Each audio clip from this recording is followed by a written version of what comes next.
ஆளுநர் என்பவர் ஒரு அலங்கார பொம்மை தான். பிஜேபியில இருந்து ஒரு ஐபிஎஸ் காரர் இருந்தாரு, இங்க ஆளுநர் மாநில இருந்து ஒரு ஐபிஎஸ் காரர் இருந்தாரு. இந்த ரெண்டு ஐபிஎஸ் காரரும் தாங்கள் போலீஸ்காரனை நினைச்சுக்கிட்டு மக்களுடைய பிரதிநிதிகளை கவலைப்படாம கொடூரமாக தங்களுடைய அதிகாரத்தையும் மக்களையும் கலந்து பேசிக்கிட்டு இருந்தாங்க. மோசமா நீ எவ்வளவு காலம் கட்சி கொடுத்தாலும் கொடுக்காமல இரு நான் புரிஞ்சுக்கிட்டேன், அதனாலதான் நான் வச்சுக்கிட்டேன் அப்படின்னு ஒருத்தன் பதில் சொன்னான்னா அது எவ்வளவு முட்டாள்தனமான இருக்கோ அதே பதில தான் இன்னைக்கு ஆளுநர் தரப்புல சொல்லப்பட்டது.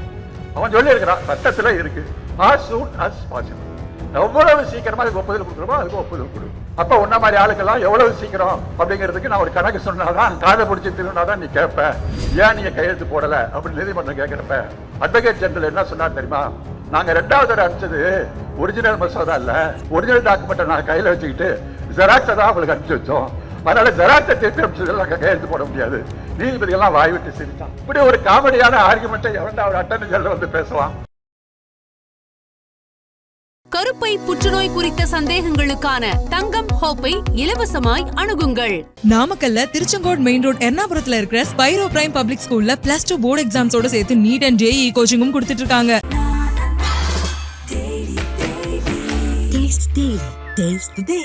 தமிழ்நாடு இன்றைக்கு இந்திய அரசியலுடைய வரைபடத்தில் தனித்து நிற்கின்ற ஒரு போராட்ட கள பூமியாக, நெருப்பு பற்றி எரிந்து கொண்டிருக்கிற ஒரு பூமியாக, லட்சிய சுடரை கையில் ஏந்தி நிற்கும் ஒரு பாசறையாக இன்றைக்கு இருந்து கொண்டிருக்கிறது. இந்த பாசறையினுடைய படைத்தளபதியாக மக்கள் மத்தியிலே நின்று கொண்டு, நீ வா ஒரு கை பார்க்கிறேன், உன்னிடம் எத்தனை படைவரிசைகள் வந்தாலும் அதை அழைத்து கொண்டு வாருங்கள், Tamil Nadu is out of control என்று இராணுவத்தையும் அமலாக்கத்துறையையும் சிபிஐயையும் வருமான வரித்துறையையும் இன்னும் சொல்லப்போனால் சில நேரங்களில் நீதித்துறையையும் தன்னுடைய கையில் வைத்துக் கொண்டிருக்கின்ற சர்வ வல்லமை உள்ள ஒரு சக்திக்கு சவால் விட்டிருக்கிற ஒரு முதலமைச்சர் இந்திய வரலாற்றிலேயே இப்படி ஒரு போர்க்குரலை நாம் கேட்டிருக்க முடியுமா என்று சொன்னால் நிச்சயமாக கேட்டிருக்க முடியாது. இது ஏதோ சினிமாவில் வருகின்ற ஒரு வசனம் போல நாம் கருதிவிடக்கூடாது. இதற்கு பின்னால் இருக்கிற அரசியல் நியாயத்தையும், அதற்கு பின்னால் இருக்கிற முதலமைச்சருடைய உள்ள உறுதி, அரசியல் அழுத்தம், கொள்கை தெரிவு, இவைகளின் வழியாக வந்த முழக்கமாகத்தான் அதை நாம் பார்க்க வேண்டும். இந்த முழக்கத்திற்கு அவருக்கு இத்தகைய துணிச்சலை கொடுத்தது எது என்று சொன்னால், தமிழ்நாட்டிலே இன்றைக்கு அவர் பின்னால் திரண்டு நிற்கிற மக்கள் சக்தி. அதைத்தான் நம்முடைய மக்கள் சக்தியினுடைய வலிமையின் மீதுதான், மக்கள் சக்தியின் தோளின் மீது நின்று கொண்டுதான் இந்த முழக்கத்தை அவர் செய்து கொண்டு இருக்கிறார். அந்த அளவிற்கு மக்கள் ஆதரவை அவர் பார்த்து கொண்டு இருக்கிறார். தமிழ்நாட்டு அரசியலில் இப்போது ஏற்பட்டிருக்கிற சில மாற்றங்களை பற்றி சில கருத்துக்களை நான் பகிர்ந்து கொள்வது அவசியம் என்று கருதுகிறேன். அகில இந்திய அண்ணா திராவிட முன்னேற்ற கழகம் எம்ஜிஆர் அவர்கள் முதலமைச்சராக வந்ததற்கு பிறகு தமிழ்நாட்டு அரசியலை நாம் பார்த்து கொண்டு இருக்கிறோம். அதிலிருந்து ஜெயலலிதா அம்மையார் ஆட்சியில் இருக்கிற வரை தமிழ்நாட்டு அரசியலில் என்ன அரசியல் களமாக இருந்தது, தமிழ்நாட்டில் என்ன அரசியல் பேசப்பட்டது, இதை நீங்கள் கவனித்தீர்கள் என்று சொன்னால், கலைஞர் அவர்களுடைய எதிர்ப்பு அரசியல் ஒன்றுதான் தமிழ்நாட்டினுடைய அரசியலாக இருந்தது. எந்த மக்கள் பிரச்சனையும், எந்த மக்களுக்கான திட்டமும், எந்த மக்கள் வாழ்வுரிமைக்கான ஒரு தேவைகளை பற்றிய கவலையும் எதுவுமே இல்லாமல் கலைஞர் எதிர்ப்பு, கலைஞர் எதிர்ப்பு, கலைஞர் எதிர்ப்பு என்ற ஒற்றையிலே நின்று கொண்டு எம்ஜிஆர் அவர்கள் காலமாக இருந்தாலும் சரி, ஜெயலலிதா அவர்கள் காலமாக இருந்தாலும் சரி, அதற்கு பிறகு 4 ஆண்டுகள் ஆட்சி நடத்திய எடப்பாடி காலமாக இருந்தாலும் சரி, இது ஒன்றுதான் தமிழ்நாட்டில் நாம் பார்த்த அரசியலாக இருந்தது. ஆனால் கடந்த 4 ஆண்டு காலமாக நாம் பார்க்கிற அரசியல் என்பது இத்தகைய கட்சி அரசியலை தூர ஒதுக்கி வைத்துவிட்டு மக்களுக்கான திட்டங்கள், மக்களுக்கான கொள்கைகள், மக்களுக்கான அறிவிப்புகள், மக்கள் கட்டமைப்புக்கான திறப்பு விழாக்கள், மக்களை அறிவுபடுத்தக்கூடிய நூல்கள் வெளியீட்டு விழாக்கள், சாதனையாளர்களுக்கு பாராட்டு விழாக்கள் என்று ஒரு மக்கள் அரசியலை கடந்த 4 ஆண்டு காலமாகத்தான் தமிழகத்திலே அரசியல் களத்தை நாம் பார்த்துக் கொண்டு இருக்கிறோம். இப்படி ஒரு அரசியல் களத்தை தலைகீழாக புரட்டி போட்ட ஒரு தலைவர் இருக்கிறார் என்று சொன்னால் நம்முடைய முத்துவேல் ஸ்டாலின் அவர்கள் ஒருவர்தான் தமிழகத்தினுடைய அரசியல் களத்தை புரட்டி போட்டு இருக்கிறார்.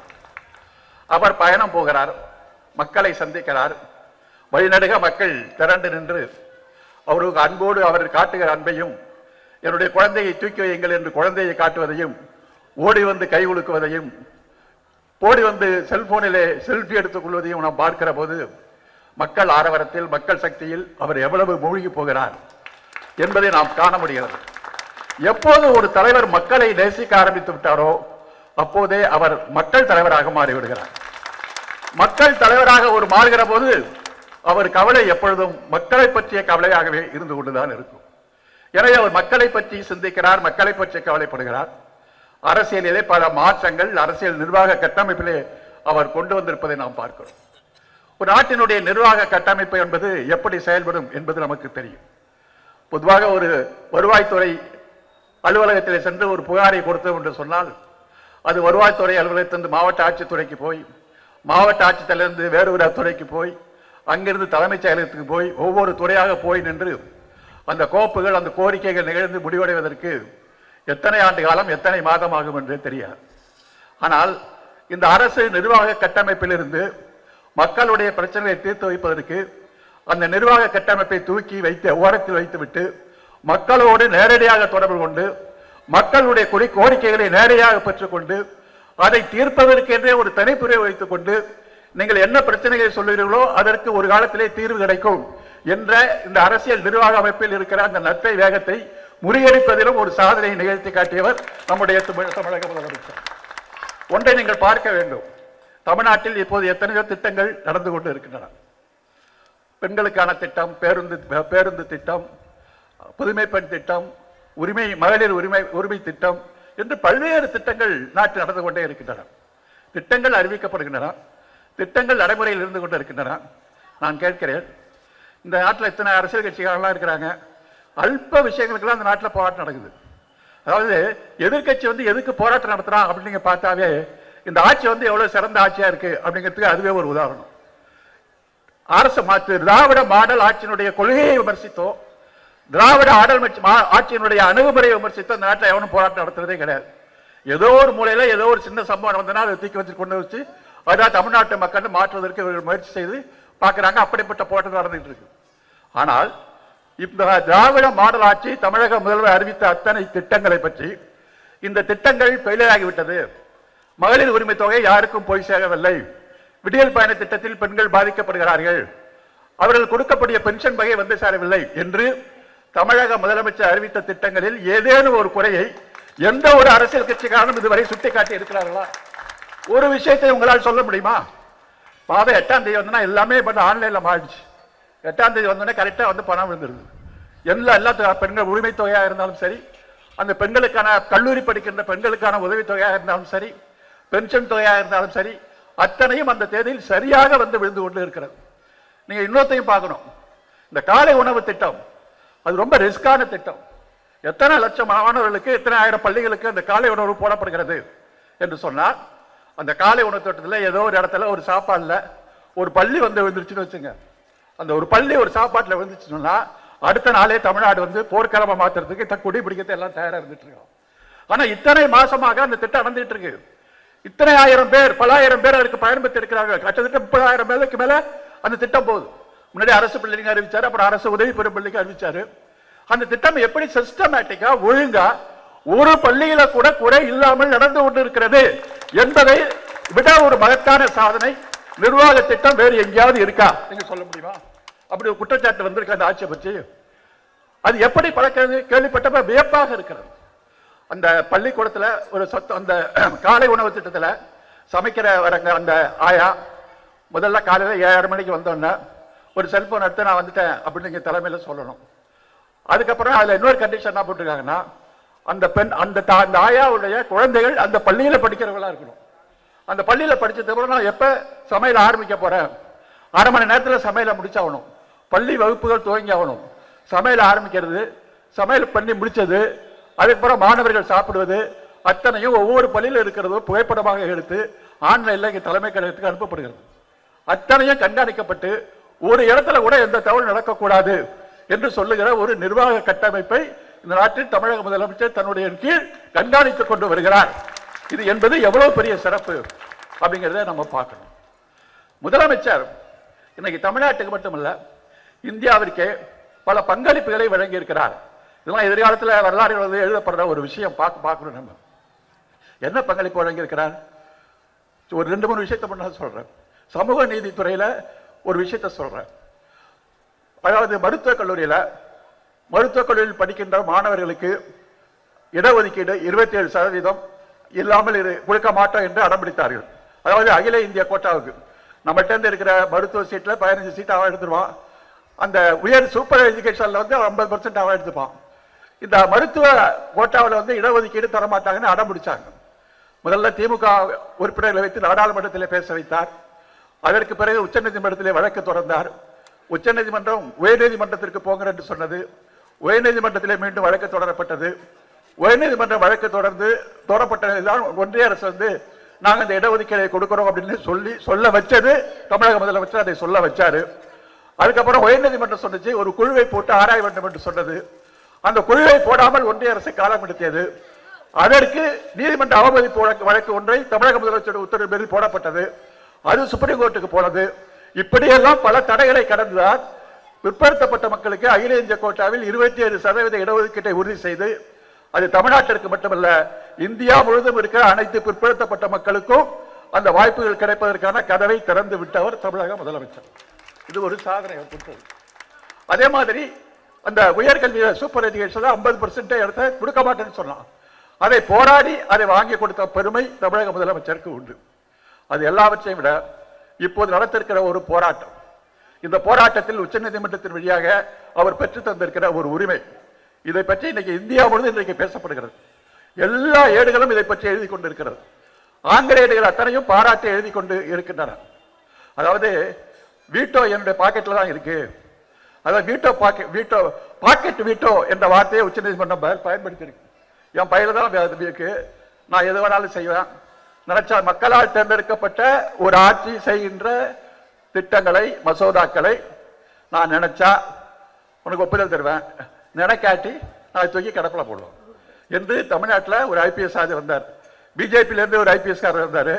இங்கே ஆளுநர் மாநிலேருந்து ஒரு ஐபிஎஸ் காரர் வந்தார். இந்த 2 ஐபிஎஸ் காரரும் தாங்கள் போலீஸ்காரனை நினைச்சுக்கிட்டு மக்களுடைய பிரதிநிதிகளாக கவலைப்படாம கொடூரமாக தங்களுடைய அதிகாரத்தையும் மக்களையும் கலந்து பேசிக்கிட்டு இருந்தாங்க. மோசமா இருந்தாங்க. அப்ப இந்த தொடர்ச்சியாக இந்த ஆளுநரை எதிர்த்து ஒரு மிகப்பெரிய போராட்டம் இந்த நாட்டில் நடத்தப்பட்டது. நீ ஒன்ன கவனிக்கணும். தொடர்ச்சியாக ஆளுநர் தமிழ்நாடு அரசுக்கு முட்டுக்கோட்டை போட்டார். மசோதாக்கள் அத்தனையும் கிடப்பில் போட்டார்.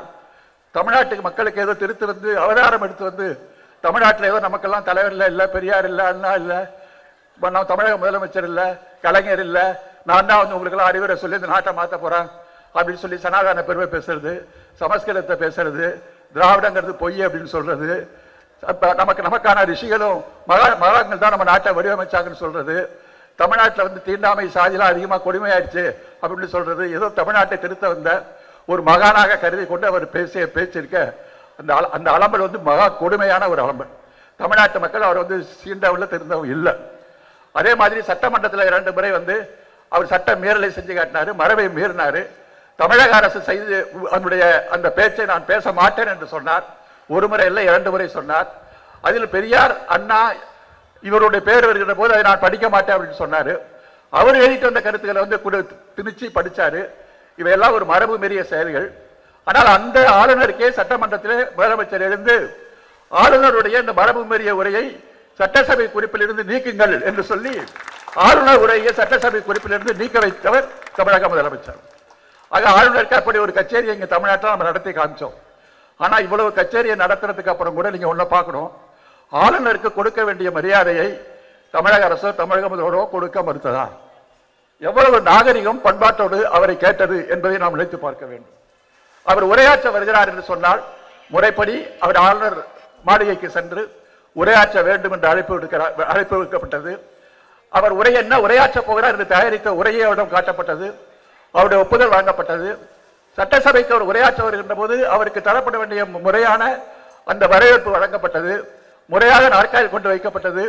ஆனால் இவ்வளவு பண்பாடுகள் நாம் செய்தாலும் பண்பாடு அற்ற கீழ்த்தரமான செயல்களில் அந்த ஆளுநர் ஈடுபட்டதை பார்க்கின்ற போது தமிழக அரசு எப்படி பண்பாடாக இருக்கிறது, அவருடைய பண்பாடு எப்படி இருக்கிறது என்பதை மக்கள் நிறைவாக உணர்ந்து கொண்டார்கள். ஏராளமாக நாம் சொல்ல முடியும். இப்படி திமுக ஆட்சி, அண்ணா திமுக ஆட்சி நடக்கிற போது கலைஞர் ஆட்சி கொண்டு வந்த பல்வேறு திட்டங்களை வேண்டுமென்றே அவர்கள் கலைஞர் கொண்டு வந்தார் என்பதற்காக அதை நிறுத்தி காட்டினார்கள். கடந்த காலத்தில் நாம் பார்த்தோம். கலைஞர் கொண்டு வந்த சமச்சீர் கல்வி திட்டத்தை ஜெயலலிதா ஆட்சிக்கு வந்ததுக்கு அப்புறம் செல்லாது என்று சொன்னார். பிறகு நீதிமன்றம் அதை தலையிட்டு திருப்பி கொண்டு வந்தது.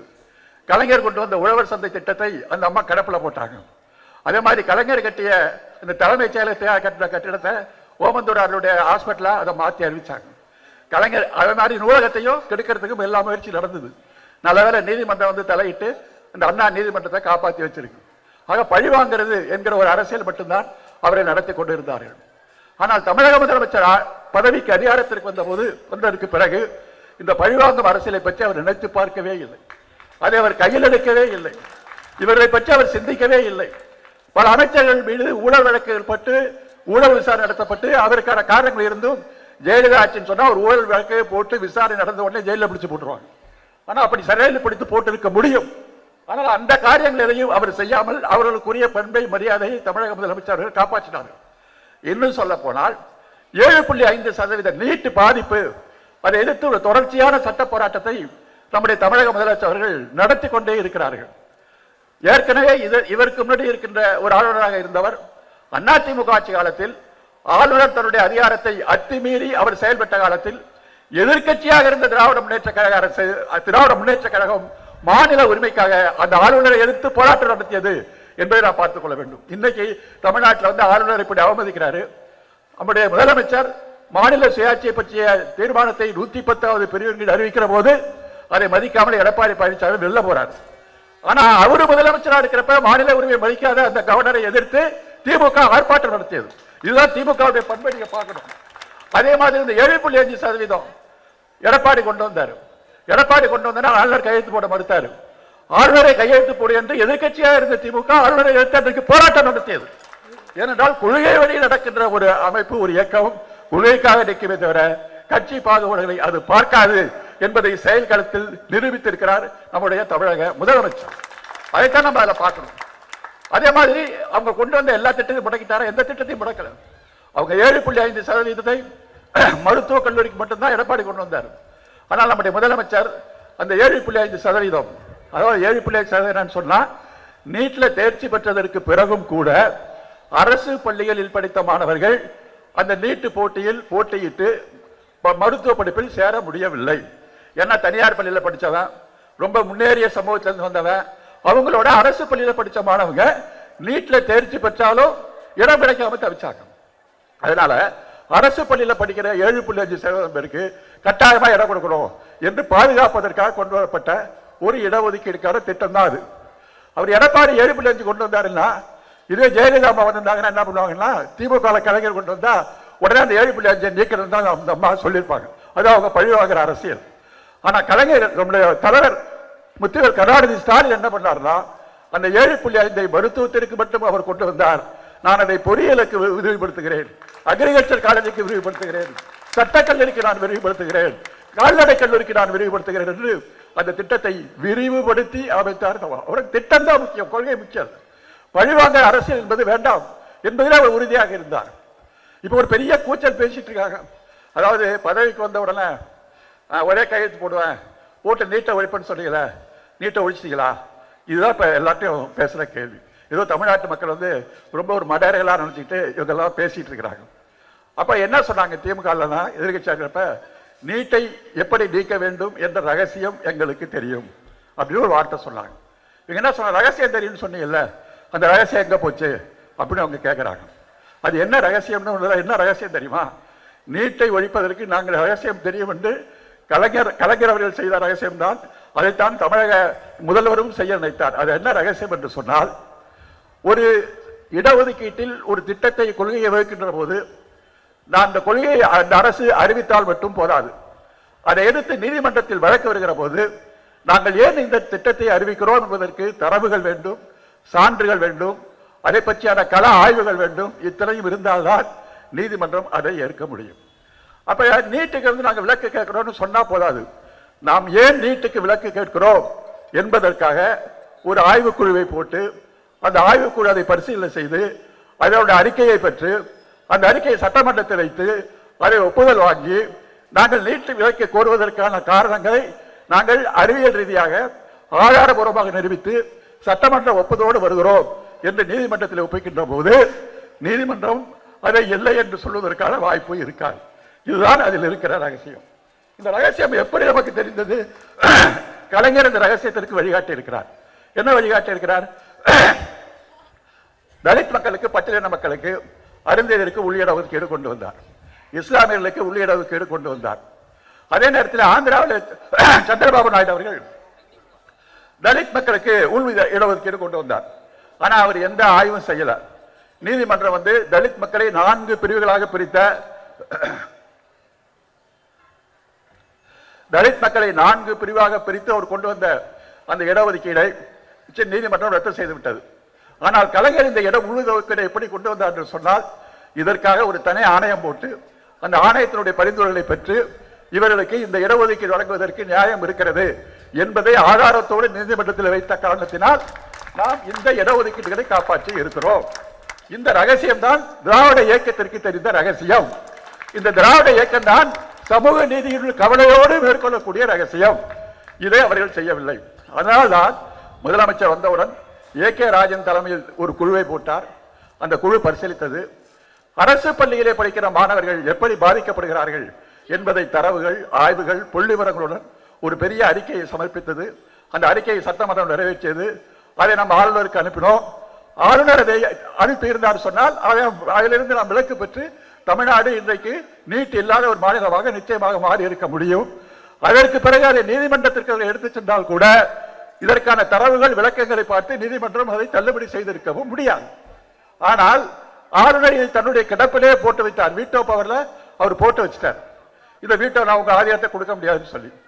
இப்ப நீதிமன்றம் சரியான சவுக்கடி இருக்கு, தம்பி உனக்கு அந்த அதிகாரம் கிடையாது.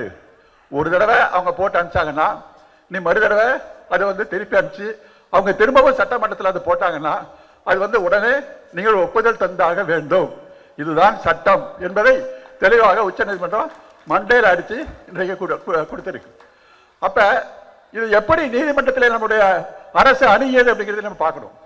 10 மசோதாவையும் ஒட்டுமொத்தமாக திருப்பி அனுப்புகிற போது இந்த 10 மசோதாவில் ஏதேனும் திருத்தங்கள் செய்யப்பட்டு மீண்டும் ஆளுநருக்கு அனுப்பப்பட்டால் அதை 2வது முறை ஆளுநருக்கு நிராகரிப்பதற்கு வாய்ப்பு இருக்கிறது என்ற காரணத்தினால் எந்த திருத்தமும் செய்யாமல் இந்த 10 மசோதாவையும் ஒரே அமைப்பின் கீழே அங்கீகாரம் பெற்று ஒட்டுமொத்தமாக அதை ஆளுநருக்கு திரும்பவும் அனுப்பி வைத்தார்கள்.